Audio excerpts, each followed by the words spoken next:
ಈ ಕ್ಷೇತ್ರಕ್ಕೊಂದ್ಸತಿ ಬನ್ನಿ, ನಿಮ್ಗೆ ಎಂತ ಸಮಸ್ಯೆ ಇದ್ರು ಬಗೆಹರಿತದೆ ಅಂತ ಹೇಳಕ್ ಇಷ್ಟಪಡ್ತೀನಿ. ಬನ್ನಿ ಈ ಕ್ಷೇತ್ರಕ್ಕೊಂದ್ಸತಿ ಬನ್ನಿ. ನನ್ಗೆ ಇದನ್ನ ನೋಡ್ತಾ ಇದ್ರೆ ದಸರಾ, ದೀಪಾವಳಿ, ಯುಗಾದಿ ಹಬ್ಬ ನೆನಪಾಗುತ್ತೆ. ಏನಕ್ಕೆ ಅಂತ ಹೇಳಿದ್ರೆ ಈ ಟೈಮಲ್ಲೆಲ್ಲ ಮಾರ್ಕೆಟ್ ಹೋದ್ರೆ ಅಲ್ಲಿ ಒಂದು ಪ್ರಾಡಕ್ಟ್ ಅನ್ನ ಸೇಲ್ ಮಾಡೋದಕ್ಕೆ ವ್ಯಾಪಾರಿಗಳು ಕರೀತಾ ಇರ್ತಾರೆ, ನಮ್ಮ ಹತ್ರ ಬನ್ನಿ, ನಮ್ಮ ಹತ್ರ ಬನ್ನಿ, ನಮ್ಮ ಹತ್ರ ತಗೊಳ್ಳಿ, ನಮ್ಮ ಹತ್ರ ತಗೊಳ್ಳಿ ಅಂತ. ಈ ತರ ಇತ್ತೀಚೆಗೆ ಹೊಸದಾಗಿ ಹುಟ್ಕೊಂಡಿರ್ತಕ್ಕಂತ ಕೆಲವೊಂದು ದೇವಸ್ಥಾನಗಳು ಈ ದೇವರನ್ನೇ ಪ್ರಾಡಕ್ಟ್ ಆಗಿ ಯೂಸ್ ಮಾಡ್ಕೊಂಡು ದೇವಸ್ಥಾನವನ್ನ ಮಾರ್ಕೆಟಿಂಗ್ ಮಾಡ್ತಾ ಇದ್ದಾರೆ. ಇನ್ನೊಂದು ವಿಡಿಯೋ ಇದೆ, ನೋಡ್ಕೊಂಡು ಬನ್ನಿ. ಮಗು ಎಸಿತಿ ಹಿಡ್ಕತ್ತಿರವಾ?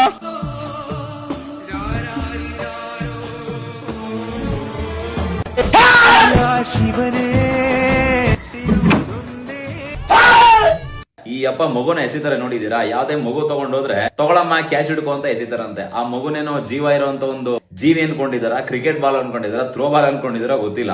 ಎಸಿಯುವಂತ ಟೈಮಲ್ಲಿ ಏನಾದ್ರು ಹೆಚ್ಚು ಕಡಿಮೆ ಆಯ್ತು ಅಂದ್ರೆ ಯಾರ ಹೊಣೆ ಅದಕ್ಕೆ? ಹೌದಲ್ವಾ? ಈ ಅಪ್ಪಂಗಂತೂ ಬುದ್ಧಿ ಇಲ್ಲ. ಮಗು ಹಿಡ್ಕೊಂಡು ಒಳ್ಳೆ ಕ್ರಿಕೆಟ್ ಬಾಲ್ ತರ ಎಸ್ದಾಡ್ತಾರೆ. ಅಟ್ಲೀಸ್ಟ್ ಆ ಕೊಡುವಂತ ಪೇರೆಂಟ್ಸ್ಗೂ ಬುದ್ಧಿ ಇಲ್ವಾ ಏನಾಗುತ್ತೆ ಹೆಚ್ಚು ಕಮ್ಮಿ ಅಂತ? ಇದನ್ನೆಲ್ಲ ಸ್ವಲ್ಪ ತಲ್ಲಿಟ್ಕೊಳ್ಳಿ.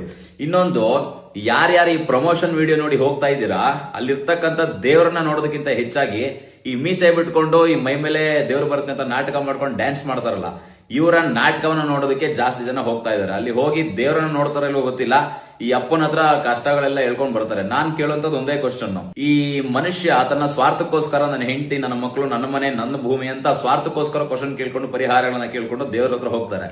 ಅಂತದ್ರಲ್ಲಿ ದೇಶದಲ್ಲಿ ಯುದ್ಧ ನಡೀತಾ ಇದೆ, ಅತ್ಯಾಚಾರ, ಕೊಲೆ, ಹಗರಣ ಏನೇನು ನಡೀತಾ ಇದೆ, ಇದಕ್ಕೆಲ್ಲ ಯಾಕೆ ಪರಿಹಾರ ಕೊಡ್ಸಕ್ ಆಗ್ತಾ ಇಲ್ಲ ಅನ್ನೋದು ಒಂದೇ ಕ್ವಶನ್. ಓಕೆನಾ? ಇನ್ನೊಂದು ಕ್ವಶನ್ ಏನಂತ ಹೇಳಿದ್ರೆ, ನಂದು ಈ ಗೋಪಿಗೌಡ್ರಿಗೆ ಕೇಳಬೇಕು, ಯಾರು ಈ ವಿಡಿಯೋನ ಪ್ರಮೋಟ್ ಮಾಡ್ಕೊಟ್ಟಿದಾರಲ್ಲ, ದಯವಿಟ್ಟು ನಿಮ್ಮ ಹತ್ರ ಕೈ ಮುಗಿದು ಕೇಳ್ಕೊಂತೀನಿ. ನನ್ನ ಡೈರೆಕ್ಟ್ ಆಗಿ ನಿಮ್ಮ ಹತ್ರನೇ ಕ್ವಶನ್ ಕೇಳೋಣ ಅಂದ್ರೆ ನನ್ನ ಬ್ಲಾಕ್ ಮಾಡ್ಬಿಟ್ಟಿದ್ದೀರಾ. ಈ ವಿಡಿಯೋ ಆದಷ್ಟು ಅವ್ರಿಗೆ ಶೇರ್ ಮಾಡಿ. ನಿಮ್ಮ ಹತ್ರ ಕೇಳುವಂತದ್ದು ನಾನು ಎರಡೇ ಕ್ವಶನ್. ಒಂದು, ನೀವು ಏನು ಪ್ರಮೋಷನ್ ಮಾಡ್ಕೊಡ್ತಾ ಇದ್ದೀರಾ, ನೀವು ದುಡ್ಗೋಸ್ಕರ ಮಾಡ್ಕೊಡ್ತಾ ಇದ್ದೀರಾ, ದುಡ್ಡು ತಗೊಂಡ್ ಮಾಡ್ಕೊಡ್ತಾ ಇದ್ದೀರಾ, ಅಥವಾ ನೀವು ಈ ದೇವಸ್ಥಾನಕ್ಕೆ ಬಂದು ಇದರ ಶಕ್ತಿ ಇದೆ ಅಂತ ಗೊತ್ತಾಗಿ ಆಮೇಲೆ ಈ ಪ್ರಮೋಟ್ ಅನ್ನ ಮಾಡ್ಕೊಡ್ತಾ ಇದ್ದೀರಾ ಅಂತ ಒಂದು ಕ್ಲಾರಿಟಿ ಕೊಡಿ. ಇನ್ನೊಂದು, ನಮ್ ಜನಗಳಿಗೆ ಸಿಕ್ಕಿದ ಕಡೆ ಎಲ್ಲ ಪರಿಹಾರ ಸಿಗುತ್ತೆ, ಅಲ್ಲೋಗ್ರಿ ಅಂತ ಹೇಳ್ತೀರಾ. ಅಲ್ಲಿ ಒಂದ್ ದೇವಸ್ಥಾನ ಬರುತ್ತೆ, ಅಲ್ಲೋಗ್ರಿ, ಅಲ್ಲಿ ಪರಿಹಾರ ಸಿಗುತ್ತೆ ಅಂತ ಹೇಳ್ತೀರಾ. ಇಲ್ಲಿ ಯಾರೋ ಮೈ ಮೇಲೆ ದೇವ್ರು ಬರುತ್ತೆ, ಇಲ್ಲೋಗ್ರಿ ಪರಿಹಾರ ಸಿಗುತ್ತೆ ಅಂತ ಹೇಳ್ತೀರಾ. ಅಲ್ಲಿ ಯಾವ್ದೋ ಮಾಂತ್ರಿಕನ್ನು ನಿಲ್ಸ್ಕೊಂಡು ಅವನ ಹತ್ರ ಬರೀ ಪರಿಹಾರ ಸಿಗುತ್ತೆ ಅಂತ ಹೇಳ್ತೀರಾ.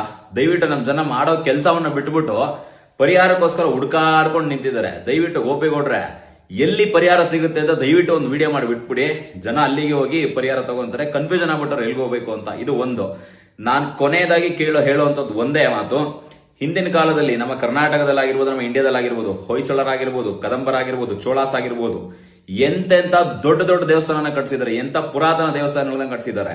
ಅಂತ ಪುರಾತನ ಸನಾತನ ದೇವಸ್ಥಾನಗಳಿಗಿಂತ ಇತ್ತೀಚೆಗೆ ಹುಟ್ಕೊಂಡಿರ್ತಕ್ಕಂಥ ದೇವಸ್ಥಾನಗಳಿಗೆ ಎಲ್ಲಿಂದ ಈ ಶಕ್ತಿ ಬಂತು ಅನ್ನೋದಕ್ಕೆ ಉತ್ತರ ಕೊಡಬೇಕಾಗಿದೆ.